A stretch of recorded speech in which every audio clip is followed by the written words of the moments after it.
Salve fratres, ada satu mitos yang paling gigih dipertahankan dalam dunia Protestannya. Meskipun sejarah dan filsafat sudah lama menertawainya. Namanya mitos sola scriptura. Katanya Alkitab sendirian, telanjang, tanpa baju tradisi, tanpa payung magisterium. Cukup untuk menopang iman. Katanya setiap orang yang bisa membuka halaman, membacanya dengan mata yang sehat, otomatis memiliki akses langsung pada seluruh kebenaran ilahi. Sebuah klaim yang kedengarannya indah, sederhana, bahkan murni. Masalahnya, klaim ini tidak pernah benar, tidak pernah konsisten, dan tidak pernah bertahan tanpa jatuh ke dalam paradoks. Pertama, sola scriptura adalah anak haram dari nominalisme abad pertengahan. Dari William Ockham, kita belajar bahwa universalia itu tidak sungguh ada, hanyalah label. Dari situlah lahir mentalitas baru. Kebenaran tidak lagi partisipasi dalam logos yang hidup, melainkan sekedar pernyataan tertulis. Tidak heran Martin Luther yang dididik dalam rahim nominalisme jatuh cinta pada teks sebagai satu-satunya jangkar iman. Yang kedua, sola scriptura adalah proyek modern awal, lahir dari roh yang sama dengan Descartes, Bacon, dan Hobbes. Semua anak zaman ini menolak otoritas lama, Aristoteles, skolastik, dan gereja, lalu mencari fondasi tunggal yang absolut. Descartes menemukannya dalam cogito, Bacon dalam data empiris, dan Hobbes dalam hukum tertulis, dan Luther dalam kitab suci. Polanya sama, fondasionalisme yang obsesif, seolah kompleksitas realitas bisa diperas dari satu titik kepastian. Kemudian sola scriptura adalah bom waktu teologis. Dengan menolak tradisi dan magisterium, dia membuka pintu bagi tafsir bebas. Hasilnya, ribuan denominasi, semua bersumpah atas nama Alkitab yang sama, tapi saling bertentangan. Ironi pahitnya, doktrin yang digadang sebagai pemersatu justru menjadi mesin fragmentasi. Kemudian sola scriptura juga adalah proto-postmodernisme ya. Protestan mengira mereka sedang membebaskan diri dari paus, tapi yang mereka lahirkan adalah monster tafsir tak terkendali, cikal bakal relativisme post-truth. Apa bedanya sekte Protestan yang bilang Alkitab jelas berkata demikian dengan sekte digital zaman ini yang bilang Google jelas membuktikan demikian? Keduanya sama-sama percaya pada teks tanpa habitat komunitas penafsir. Keduanya sama-sama menuhankan potongan kalimat tanpa konteks, dan itu sebabnya siapapun yang masih membela sola scriptura di abad ke-21 seperti MBM dan kawan-kawan sebenarnya sedang menghidupi nostalgia yang berbahaya, filsafat yang rapuh. Mereka berpikir sedang menjaga kemurnian iman, padahal mereka hanya mengulang kesalahan metafisik kuno, memutus kata dari realitas, memisahkan teks dari logos, dan mengira bahwa kebenaran bisa dipenjara di antara huruf-huruf. Katolik tidak jatuh ke dalam jebakan tersebut. Gereja tidak pernah mengajarkan sola scriptura, yang diajarkannya adalah scriptura dalam tradisi, ditafsir oleh magisterium yang hidup. Dan dengan begitu, teks tidak mati jadi fosil, ya, melainkan hidup sebagai sabda, dihayati dalam liturgi, disaring dalam konsili, dihidupi dalam komunitas. Dengan kata lain, filsafatnya Protestan itu berbahaya dan merusak kekristenan. Ya, silakan MIM bertanggungjawabkan kenapa Anda menganut filsafat sola scriptura. Nah, saudara-saudara, kita jadi bertanya-tanya apa sebenarnya sola scriptura itu. Jadi definisinya apa sih? Jangan terkecoh oleh retorika manis atau jargon pietis yang sering dipoles sedemikian rupa. Dalam arti paling telanjang, sola scriptura berarti ini: hanya kitab suci yang menjadi otoritas normatif iman dan moral. Semua yang lain, tradisi, konsili, magisterium, hanya boleh diterima kalau selaras dengan kitab suci. Dan ini kedengarannya sederhana, bahkan mempesona. Seolah-olah Tuhan berkata, aku tulis semuanya di satu buku, tinggal baca, ikuti, dan selesai. Jadi tidak heran banyak orang yang letih dengan birokrasi gereja, trauma dengan korupsi rohani, atau alergi dengan otoritas, merasa nyaman untuk menggenggam klaim ini. Ada kepastian instan sebenarnya, satu buku, satu suara, satu fondasi. Tapi di balik kesederhanaan ini tersembunyi 3 ilusi besar. Ilusi objektivitas teks, ya. Penganut sola scriptura percaya teks bisa berbicara sendiri tanpa tafsir, padahal setiap kata adalah simbol, dan simbol butuh komunitas penafsir. Tanpa konteks, teks bisa dibaca sesuka hati. Maka Alkitab jelas berkata itu hampir selalu berarti Alkitab menurut tafsir saya. Ilusi cukup diri juga ada di situ. mereka yang percaya sola scriptura ini berkata bahwa Alkitab cukup. Tapi pertanyaannya sederhana, cukup menurut siapa dan cukup untuk siapa? Tanpa gereja, tak seorang pun tahu mana kitab yang boleh dimasukkan dalam Alkitab. Nah, sola scriptura justru lahir dari rahim tradisi yang dia tolak sendiri. Kemudian sebenarnya juga ada ilusi kemurnian. Mereka biasa bilang doktrin ini menjaga kemurnian iman dari campur tangan manusia, tetapi justru membuka banjir tafsir manusiawi tanpa pagar. Lebih murni pasti tidak, lebih kacau ya jelas. Buktinya ribuan denom saling bertentangan sambil berlindung di balik slogan Alkitab saja. Jadi sola scriptura itu bukan prinsip iman, tetapi sebuah reduksi epistemologis, menyempitkan wahyu ilahi yang hidup dalam gereja, liturgi, dan tradisi menjadi huruf-huruf di atas kertas. Jadi kalau ada yang berkata sola scriptura itu kembali ke gereja perdana yang mana? Gereja yang bahkan belum punya kanon Alkitab lengkap, gereja yang hidup dari tradisi lisan dan liturgi sebelum ada daftar kitab suci resmi, doktrin yang katanya kembali ke sumber, justru memutus diri dari sumber. Buang sola scriptura ke tempat sampah. Itu filsafat yang rapuh. Baik, mari kita periksa saudara-saudara, sebenarnya apa sih akar filsafat dari sola scriptura? Itu ada di nominalisme. Jadi banyak orang Protestan suka mengklaim bahwa sola scriptura itu murni biblis, seolah-olah Yesus mengajarkan para rasul mewariskannya dan gereja perdana hidup dari sola scriptura. Tapi kalau kita mau jujur, sola scriptura itu bukan buah dari Injil, tetapi anak kandung dari nominalisme abad pertengahan, filsafat nominalisme. Ya. Jadi apa artinya nominalisme? Sistem berpikir nominalisme itu artinya kata-kata tanpa realitas. Ya, pencetusnya bernama William dari Ockham, William of Ockham, 1287 sampai 1347. Dia disebut sebagai bapak nominalisme. Dia itu menolak bahwa universalia, konsep seperti kebenaran, keadilan atau manusia itu tidak ada. Yang ada itu hanya individu. Kata-kata umum itu hanya label. Jadi yang ada itu patris allegro. Manusia itu tidak ada. Manusia itu hanya sebutan untuk patris allegro. Nah, dengan satu langkah ini, dia memutus kata dari realitas. Bahasa bukan jembatan ke logos, tapi sekedar stiker yang ditempel pada fakta. Ya. Nah, dampaknya bagi teologi cukup besar. Ya. Wahyu ilahi kemudian direduksi menjadi deklarasi verbal dari Tuhan. Bukan partisipasi dalam kebenaran yang hidup. Allah jadi penguasa mutlak yang bisa menetapkan aturan sesukanya. Hari ini A, besok bisa B. Tergantung Tuhan kan. Ya, Tuhan kan berdaulat. Kalau ditanya mereka. Kebenaran tidak lagi suatu bentuk partisipasi, melainkan sekedar titah dari Tuhan. Berbahaya kan. Namanya voluntarisme. Nah, dari nominalisme ini ada pergeseran ke sola scriptura, menuju ke sola scriptura. Ketika kebenaran dipersempit ke pernyataan verbal, orang jadi curiga pada tradisi, komunitas, bahkan akal budi. Yang pasti bagi mereka hanyalah kata-kata tertulis. Dan dari sini lahirlah mentalitas yang penting ada teks. Bahkan, ya, baca saja teksnya, tidak perlu tradisi untuk menafsir. Nah, Martin Luther, seorang biarawan yang dididik dalam atmosfer nominalisme ini, via moderna, menyerap logika seperti ini. Kata bukan jembatan menuju logos, hanyalah label untuk fakta. Jadi, bagi Martin Luther, kitab suci yang sah, hanya kitab suci yang sah, karena disitulah kata-kata Allah tertulis. Segala yang lain seperti tradisi, konsili, magisterium, itu hanya opini manusia. Ya. Tapi ada ironi besar di sini, ya. Sola scriptura itu bukan warisan Kristus, bukan iman para rasul, bukan tradisi gereja perdana, karena dia lahir dari filsafat gagal yang sudah merusak metafisika Kristen, metafisika Kristiani, Thomistik Aristotelian. Gereja mula-mula itu hidup dari tradisi yang hidup, bukan dari teks yang terlepas dari konteks. Nah, Alkitab kan baru dikanonkan oleh konsili pada abad keempat. Artinya sola scriptura adalah parasit, ya. Dia menggigit tangan yang melahirkannya. Tanpa konsili dan tradisi, sebagaimana terus-menerus saya ulang, tidak akan ada Alkitab.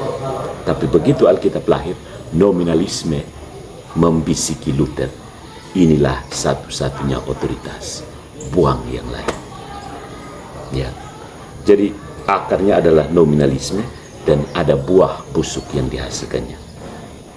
Karena nominalisme ini menolak bahwa kata itu menunjuk ke realitas, sola scriptura mewarisi penyakit itu, mengira bahwa kata-kata kitab suci bisa berdiri sendiri tanpa gereja, tanpa tradisi, tanpa logos. Hasilnya bisa ditebakkan, fragmentasi, relativisme, dan tentu saja yang sering kita tangkap, inkonsistensi. Ya, jadi dengan kata lain, sola scriptura adalah bidat filosofis sebelum menjadi bidat teologis. Dia lahir dari krisis metafisika, krisis yang sudah diperingatkan oleh Aquinas jauh sebelum Martin Luther lahir. Di sini ada yang menganut bidat sola scriptura, angkat tangan. Baik, kita lanjutkan perbincangan kita tentang sola scriptura ya. Kali ini tentang reformasi dan krisis otoritas. Jadi nominalisme adalah benih busuk, kalau maka abad ke-16 itu adalah tanah yang subur, yang penuh dengan pupuk skandal, politik dan krisis. Dan di sanalah sola scriptura tumbuh liar, mekar menjadi ideologi reformasi. Nah, kita perlu lihat bahwa memang saat itu gereja berada dalam skandal. Kita tidak perlu menutup-nutupi. Abad pertengahan akhir memang berantakan. Paus Renaissance sibuk jadi patron seni dan politik, bukan gembala jiwa. Simoni, nepotisme, moralitas, bobrok, semua menjadi tontonan yang memalukan. Sehingga otoritas hierarki runtuh di mata umat. Nah, Luther masuk panggung sejarah pada saat yang tanda petik tepat. Gereja kelihatan busuk dan orang haus pegangannya murni. Nah, di sini slogan Alkitab saja terdengar seperti solusi surgawi bahkan. Ya. Nah, kemudian juga ya ada nominalisme sebagai benih, tapi juga ada humanisme dari Renaissance. Ada semboyan yang berbunyi ad fontes, artinya kembali ke sumber. Jadi zaman Renaissance ini membawa obsesi kembali ke sumber. Ya, para humanis seperti Erasmus, dia membandingkan teks asli Yunani Ibrani dengan Vulgata Latin, lalu menemukan perbedaan, dan semangat kritis ini menyulut api kecurigaan. Kalau terjemahan resmi gereja bisa salah, mungkin seluruh otoritas gereja juga rapuh. Itu kecurigaan dari Erasmus. Nah, ad fontes di bibir para humanis berarti kembali ke teks klasik, tetapi di bibir para reformator berubah menjadi kembali ke teks kitab suci tanpa gereja. Ya. Kemudian juga ada pengaruh dari teknologi, mesin cetak ya. Jadi Gutenberg ya yang menemukan mesin cetak itu, kalau tanpa dia sola scriptura mungkin tinggal pamflet akademik di Jerman saja. Tapi mesin cetak ini melipat gandakan Alkitab dalam bahasa lokal dan selebaran Luther. Untuk pertama kalinya orang awam bisa membaca kitab suci sendiri. Dan apa akibatnya? Setiap orang merasa berhak menjadi penafsir tanpa mediator. Demokratisasi teks berubah menjadi demokratisasi tafsir. Tapi ada juga krisis politik dan identitas ya. Banyak pangeran Jerman senang dengan reformasi, bukan karena teologi tapi karena alasan politik ya. Mereka menolak otoritas Roma, dan itu berarti membebaskan diri dari dominasi paus dan kaisar. Tidak perlu bayar pajak lagi kan. Sola scriptura juga menjadi bendera politik, sebuah senjata melawan Roma. Ya kan? Nah, sampai sekarang kenapa Protestan terus mengibarkan bendera sola scriptura? Bukan karena sola scriptura benar, tapi karena itu adalah perlawanan terhadap Roma. Nanti definisinya dibaik-baiki, tapi tetap saja salah. Jadi dari reformasi yang lahir bukan pembaharuan rohani murni, tapi ideologi perlawanan.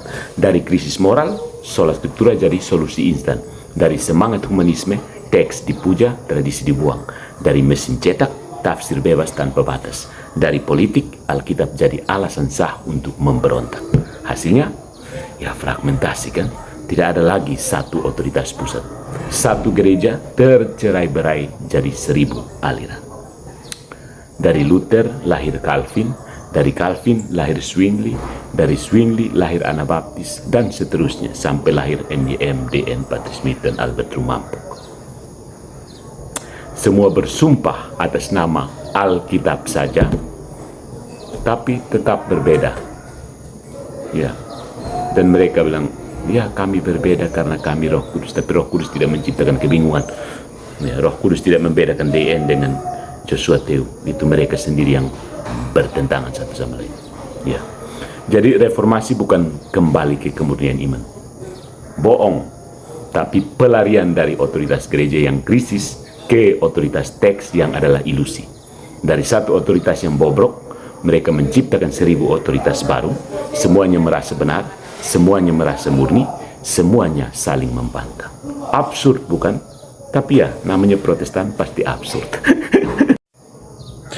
Nah, yang paling penting itu bahwa sebenarnya konsekuensi teologisnya, mari kita lihat.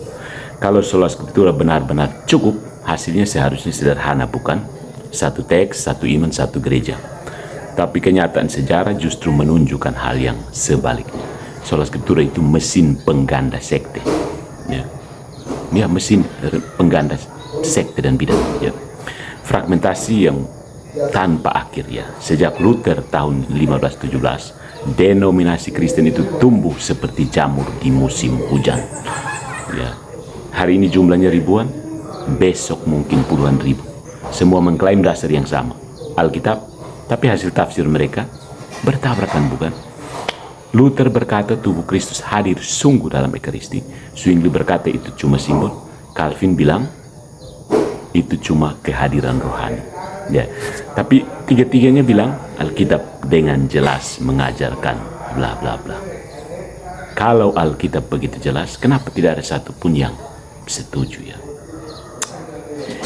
Lalu ada juga paradoks otoritas ya. Sola scriptura itu menolak paus dan magisterium karena dianggap manusiawi, tapi siapa yang jadi pengganti otoritas itu?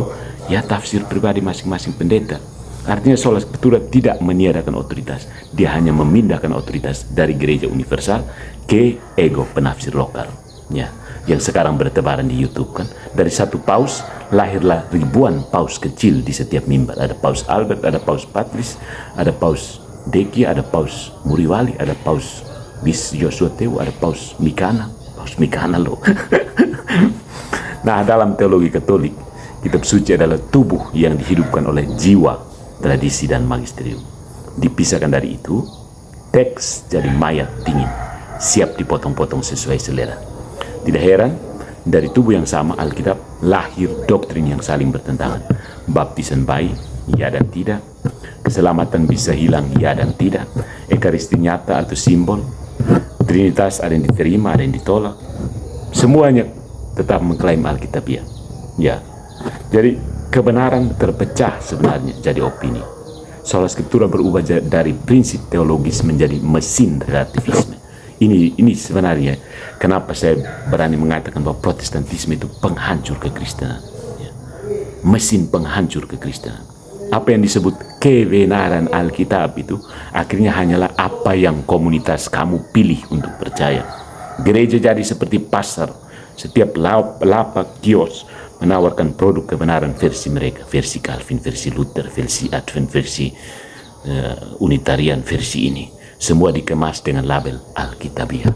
Ya, mau tipu siapa? Baku tipu antara kamu boleh, tapi tipu orang Katolik son bisa. Nah, doktrin yang katanya menjaga kemurnian justru menghancurkan kesatuan. Doktrin yang katanya menolak otoritas manusia justru melahirkan ribuan otoritas pribadi. Dan doktrin yang katanya kembali ke gereja perdana justru menciptakan sesuatu yang tidak pernah dikenal oleh gereja perdana. Proliferasi sekte tanpa akhir. Regress to infinity. Seperti yang dijelaskan oleh MBM dari teori gerak dari Aristoteles itu. Jadi, sola scriptura bukan hanya salah secara teori, tapi juga gagal secara praktik. Dia adalah ide yang membantah dirinya sendiri, self-refuted, menjanjikan kesatuan, tapi memberi fragmentasi, mengklaim kepastian, tapi melahirkan relativisme, ingin bebas dari otoritas, tapi berakhir dalam diktator tafsir masing-masing. Ya kan? Jadi sola scriptura memang tidak logis, tidak biblis, tidak historis, dan tapi orang masih mau jilat itu slogan itu. Macam gula-gula saja itu slogannya. Jilat terus, isap terus. Tapi saudara-saudara, hal yang paling menarik dari penjelasan ini adalah paralel sola scriptura dengan filsafat modern. Ini yang menarik, mari kita bahas. Reformasi tidak berdiri sendiri kan. Dia lahir di atmosfer intelektual yang sama yang melahirkan orang-orang seperti René Descartes, Francis Bacon, dan Thomas Hobbes. Jadi semua tokoh ini punya kesamaan. Mereka membuang otoritas lama, lalu mencari fondasi tunggal yang tidak tergoyahkan. Nah, bagi René Descartes, cogito itu adalah fondasinya. Descartes ini meragukan segalanya, tradisi, indera, bahkan realitas eksternal. Lalu dia menemukan satu titik pasti, cogito ergo sum, aku berpikir maka aku ada. Di mana bedanya dengan Luther? Luther meragukan paus, konsili, dan tradisi, lalu dia menemukan satu titik pasti, sola scriptura. Sama-sama reduksionis, sama-sama obsesif mencari kepastian absolut di tengah kekacauan. Kemudian ada Bacon, Francis Bacon. Dia menolak data mentah tanpa tradisi. Francis Bacon ini menolak warisan skolastik Aristoteles dan berkata bahwa biarkan data empiris berbicara sendiri. Data dianggap murni tanpa tafsir. Jadi itu sebenarnya cerminan ilusi Protestannya. Biarkan kitab suci berbicara sendiri tanpa tradisi, tanpa magisterium. Seolah-olah teks itu transparan dan tidak butuh komunitas penafsir. Hasilnya sama, fragmentasi penafsiran data maupun ayat. Kemudian ada Sir Thomas Hobbes. Bagi Hobbes, hukum tertulis sebagai sesuatu yang absolut. Hobbes menganggap hukum tertulis lebih kuat dari tradisi lisan untuk menjaga keteraturan masyarakat. Nah, kata yang dibakukan dalam teks jadi sumber kepastian. Ini sebenarnya logika sola scriptura ya. Hukum iman hanya sah kalau sudah tertulis dalam kitab suci. Semua yang tidak tertulis dicurigai atau dibuang. Nah, pola yang sama yang muncul di sini adalah anti otoritas lama dan cari fondasi baru. Descartes membuang otoritas filsafat kuno, lalu mengabsolutkan subjek menjadi absolut. Kemudian Bacon membuang otoritas skolastik, lalu mengabsolutkan data. Dan Hobbes membuang otoritas tradisi, lalu mengabsolutkan teks hukum. Luther membuang otoritas gereja, lalu mengabsolutkan teks kitab suci. Jadi polanya identik. Fondasionalisme modern, semua berharap menyelamatkan dunia dari relativisme dengan satu fondasi, tapi justru sebaliknya yang terjadi, menanam benih relativisme baru. Jadi hasilnya fragmentasi epistemologis. Dari fondasionalisme kartesian lahir skeptisisme radikal. Dari empirisme Bacon lahir positivisme kering. Dari Hobbes lahirlah legalisme tanpa roh. Dan dari Luther lahir ribuan denominasi. Semua karena kesalahan yang sama, mengira bahwa realitas bisa direduksi ke satu titik absolut yang mandiri. Jadi kalau Protestan masih bersikeras bahwa sola scriptura itu warisan murni Injil, biar mereka melihat bercerminlah. Doktrin itu lahir dari rahim yang sama dengan kartesianisme, positivisme, dan legalisme modern. DKL, sola scriptura bukan balik ke Alkitab, tapi masuk ke proyek modernitas yang gagal. Ya. Nah, saudara, bagian berikutnya yang juga tidak kalah menariknya adalah bahwa sola scriptura itu dekat dengan post-truth ya. Jadi mungkin ada yang bilang sola scriptura itu pagar yang menjaga iman dari kebingungan. Tapi kalau kita melihat fakta, sola scriptura itu justru prototipe dunia post-truth, pasca kebenaran yang sedang kita hidup sekarang. Ya, kita lihat karakteristiknya. Ada fragmen tafsir dan menuju ke fragmen fakta. Jadi seperti ini, Protestan berkata Alkitab jelas mengajarkan X, tapi tetangga Protestannya dengan kitab yang sama berkata Alkitab jelas mengajarkan Y. Jadi X tidak sama dengan Y kan? Ya. Dari satu teks lahir 20 tafsir, lalu 20 gereja, lalu 30 pengkhotbah yang saling bertabrakan. Nah, mari kita lihat dunia digital sekarang. Satu berita dipotong jadi berbagai narasi. Satu data ditafsir menurut selera politik. Satu video dipelintir jadi 1000 hoax. Apanya yang berbeda? Sola scriptura adalah latihan awal relativisme hermeneutik, ya kan? Nah, di sini juga ada demokratisasi teks. Itu sama dengan demokratisasi tafsir. Ya, semua orang bebas menafsir sekehendak hati. Jadi reformasi dengan mesin cetak melahirkan keyakinan bahwa setiap orang bisa membaca Alkitab dan menafsir sendiri. Kedengarannya demokratis, iya, tapi realitasnya tanpa pagar komunitas tafsir bebas berubah menjadi anarki. anarki ya. Internet melanjutkan pola ini. Setiap orang bisa googling ayat atau data, lalu merasa jadi pakar. Sama persis. Gereja rumah jadi denominasi baru, grup WhatsApp jadi katedral hoax, ya kan? Nah, di sini pada zaman post-truth dan juga dari sola scriptura, otoritas runtuh dan emosi naik tahta. Sola scriptura menolak otoritas paus dan konsili, lalu menggantikannya dengan tafsir individu. Dalam dunia pasca kebenaran atau post-truth, ya, otoritas ilmu dan media menjadi runtuh atau diruntuhkan, digantikan oleh otoritas perasaan saya. Hasilnya sama, sola scriptura maupun post-truth. Yang menang bukan kebenaran, melainkan tafsir yang paling emosional, paling viral, dan paling bombastis. Itulah yang sedang dilakukan oleh MYM dan kawan-kawan, bukan? Ya. Tapi yang penting juga adalah bahwa sola scriptura itu adalah proto postmodernisme. Ya. Protestan mengira bahwa mereka melawan relativisme dengan berpegang pada teks, ya. Tapi ironi yang muncul adalah bahwa dengan memisahkan teks dari komunitas penafsir yang sahih, mereka membuka jalan bagi relativisme tafsir tidak terbendung. Dari sinilah postmodernisme menyerap masuk. Tidak ada makna tunggal, hanya teks yang ditafsir. Sola scriptura adalah proto-postmodernisme yang berjubah rohani. Bagi sola scriptura tidak ada Tuhan, yang ada hanya teks yang ditafsir menjadi Tuhan. Jadi Tuhannya Protestan itu hasil tafsiran pribadi, tidak ada dalam kenyataan, ya kan?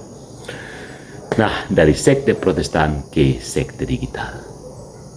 Dulu fragmentasi melahirkan ribuan denominasi, ya. Sekarang ini fragmentasi melahirkan ribuan gereja digital. Ada banyak sekali akun YouTube, ada banyak sekali klub TikTok, komal TikTok yang berbicara tentang itu. Influencer rohani yang instan. Semuanya bersumpah, inilah kebenaran sambil membawa potongan teks, ayat atau data sesuai dengan selera. Jadi ironi yang terakhir adalah bahwa Protestan sering menuduh Katolik membelenggu umat dengan tradisi dan magisterium. Tapi justru pagar itulah yang menyelamatkan teks dari pembacaan liar. Tanpa pagar itu, dunia Protestan jatuh ke dalam relativisme tafsir dan dunia modern jatuh ke dalam pasca kebenaran atau post-truth. Mungkin lebih jelasnya begini. Sola scriptura itu adalah ibu kandung dari hoax teologis. Ibu kandung hoax teologis. Dan dunia digital hanyalah anak bungsunya yang liar. Ya. Bisa ditangkap maksudnya. Coba dengar ulang. Putar ulang. Ayo.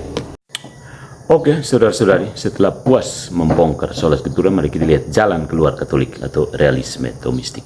Kalau sola scriptura itu reduksi, maka iman Katolik adalah ekosistem. Ya, kitab suci bukan mayat teks, melainkan tubuh yang dihidupkan oleh jiwa tradisi dan magisterium. Nah, inilah realisme Thomistik dalam praksis gereja. Apa itu realisme dalam praksis gereja? Yang pertama, kebenaran itu bersifat partisipatif, bukan eksklusif. Ya, dalam filsafat Thomas Aquinas, kebenaran bukan barang mati, melainkan partisipasi dalam logos, sabda yang hidup, Kristus itu sendiri. Nah, kitab suci adalah salah satu bentuk partisipasi ini, tetapi bukan satu-satunya. Ya, tradisi apostolik, liturgi, konsili, dan magisterium juga adalah bentuk partisipasi dalam logos. Semua saling melengkapi. Jadi, menyempitkan wahyu hanya pada teks adalah memutilasi tubuh Kristus. Stop ya, Protestan. Yang kedua, scriptura, traditio, magisterium. Tiga pilar dari scriptura, ya, tiga pilar yang kokoh.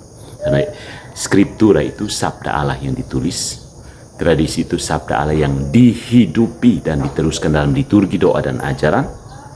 Kemudian magisterium itu otoritas yang menjaga agar tafsir tidak menjadi liar, supaya kesatuan iman tetap terpelihara. Nah, tiga pilar ini, tiang ini bukan saingan, tetapi seperti simfoni. Ya. Seperti Allah Trinitas, bukan tiga Allah, melainkan tiga persona dalam satu hakikat. bukan 3 otoritas, melainkan 3 aspek dari satu wahyu. Ya kan? Wahyu itu diterima, diteruskan lewat tulisan maupun lisan kan. Kemudian ditafsir melalui otoritas yang sah. Ya. Jadi seperti analogi tubuh tanpa jiwa, kitab suci tanpa gereja itu seperti tubuh tanpa jiwa. Ya. Bisa dibedah, dipotong, dikutip, tapi tidak lagi hidup. Sudah menjadi mati. Mayat. Tapi dengan jiwa tradisi dan magisterium, tubuh kitab suci bernapas, bergerak, menyatukan umat lintas generasi.